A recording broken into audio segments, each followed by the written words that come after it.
शारों का नरगिस तू है, मेरे जीवन का मंजिल भी तू है।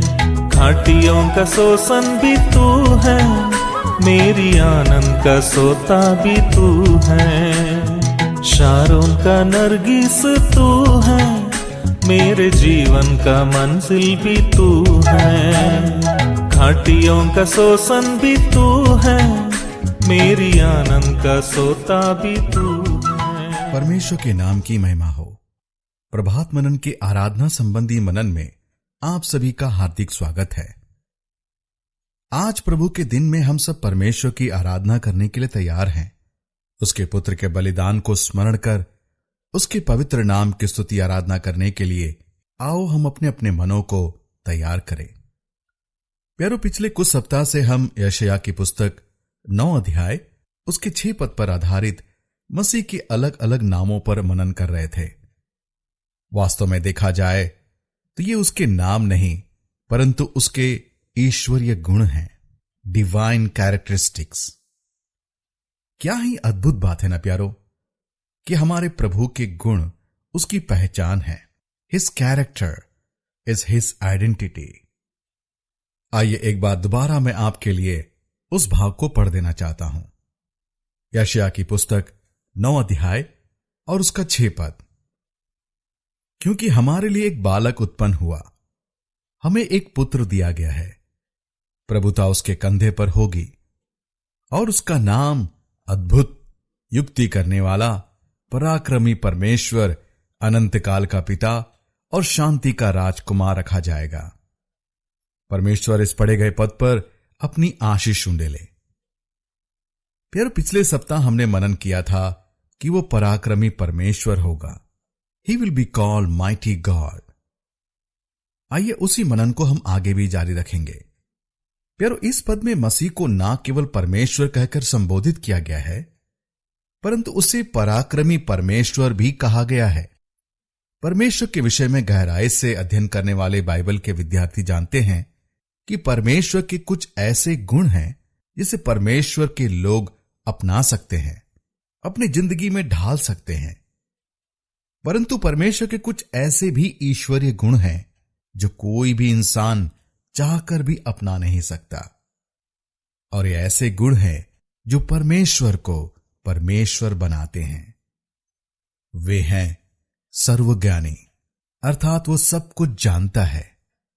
सर्वव्यापी, अर्थात वो हर जगह उपस्थित है।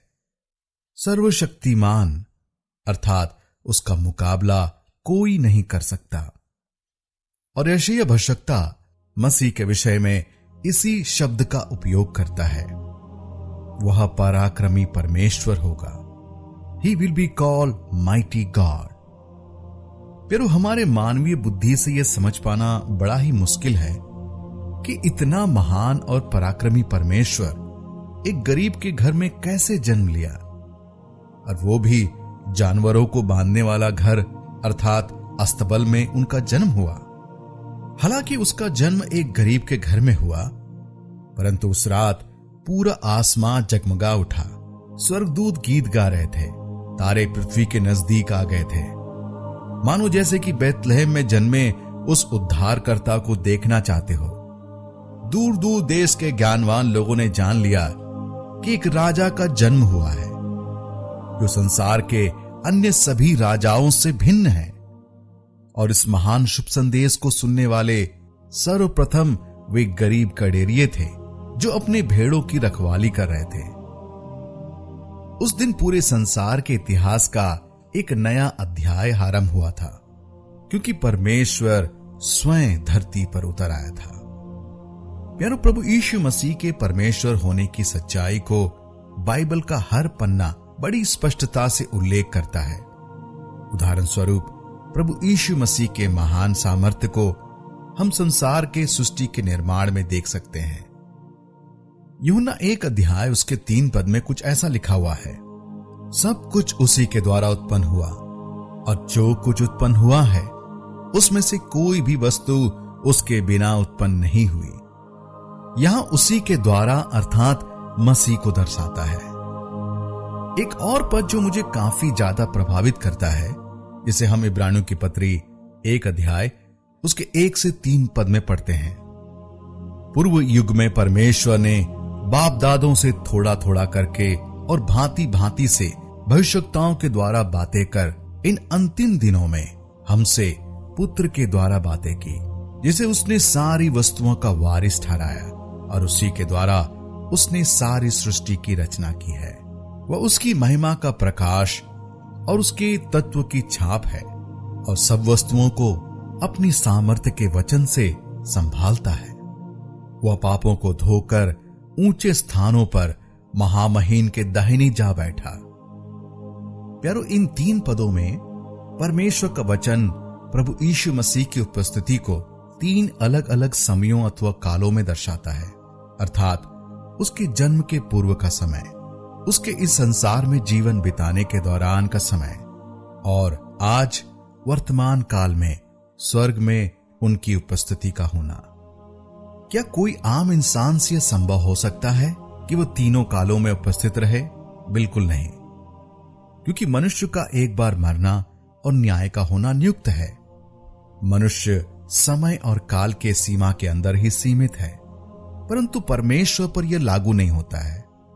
पौलुस लिखता है कुलुस्सियों की पत्री उसका 1 अध्याय उसके 15 और 16 पद में, वो तो अदृश्य परमेश्वर का प्रतिरूप और सारी सृष्टि में पहलौटा है, क्योंकि उसी में सारी वस्तुओं की सृष्टि हुई, स्वर्ग की हो अथवा पृथ्वी की, देखी या अनदेखी, क्या सिंहासन, क्या प्रभुताएं, क्या प्रधानताएं, क्या अधिकार, सारी वस्तुएं उसी के द्वारा और उसी के लिए सृजी गई हैं। प्यारो, ना केवल प्रभु यीशु मसीह अपने सामर्थ्य और उपस्थिति को सृष्टि के निर्माण कार्य में प्रकट करता है, परंतु उसकी उपस्थिति और परमेश्वरत्व को इतिहास में भी देखा जा सकता है। एक महान परमेश्वर के दास डॉक्टर A.T. पियर्सन लिखते हैं, हिस्ट्री इज हिज स्टोरी। इसका सरल अर्थ होता है कि इतिहास उसकी कहानी को बयान करता है। इसे अंग्रेजी में बेहतर तरीके से समझा जा सकता है।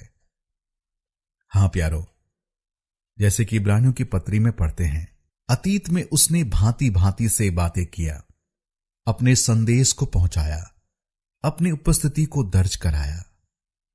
उसने अब्राहम से उसके तंबू में आकर भेंट की, तो मूसा को जलती हुई झाड़ियों में से होकर बातें किया।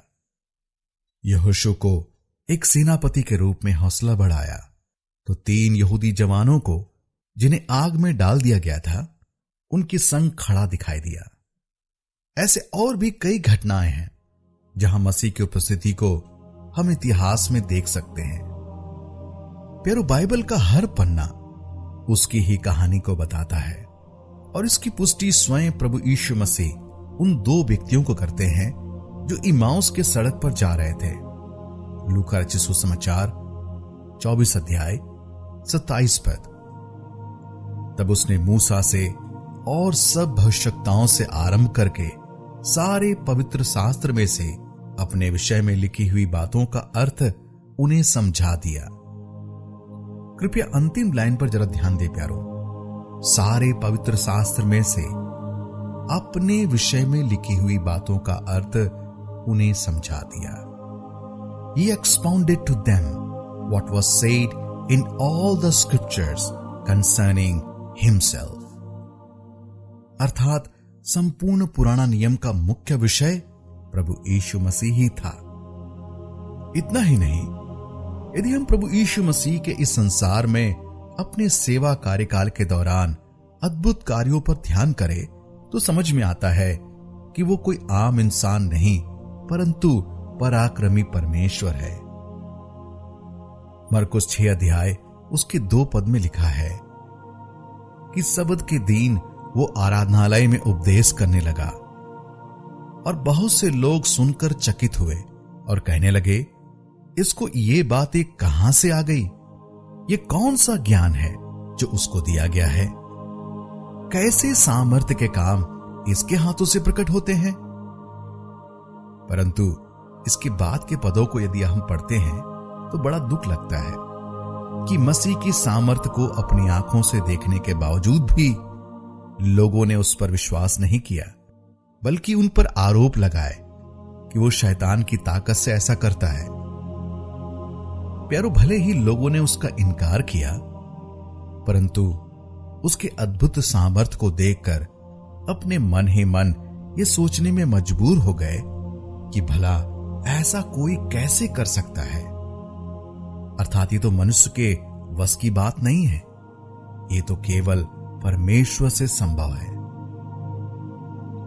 प्यारो, सबसे बड़ा अद्भुत कार्य उसका मृत्यु पर से विजय होना था, वरना हमारा उद्धार का कार्य पूर्ण नहीं होता।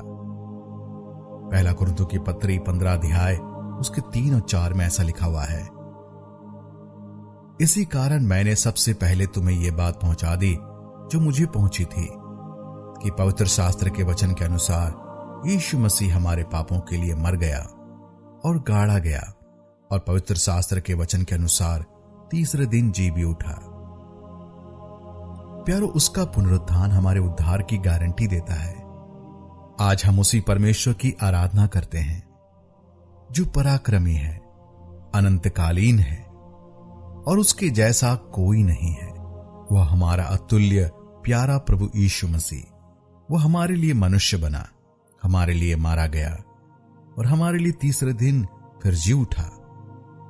आइए उस जीवित परमेश्वर प्रभु यीशु मसीह की आराधना करें, उसके नाम को सराहे, क्योंकि वो सामर्थी परमेश्वर है। हम इसी विषय को आगे भी जारी रखेंगे। परमेश्वर के नाम की महिमा हो। आप सभी को मेरा जय मसीह की। मेरा दिल का है प्यारा, मेरी नैया का केवन हारा। तू मेरा दिल का है प्यारा, मेरी नैया का केवन हारा। ये तमन्ना है मेरा दिल पूरा, तुझको देना है ये जीवन सारा। ये तमन्ना है मेरा दिल पूरा, तुझको देना है ये जीवन सारा। शारोन का नरगिस तू है, मेरे जीवन का मंजिल भी तू है। घाटियों का शोषण भी तू है, मेरी आनंद का सोता भी तू है।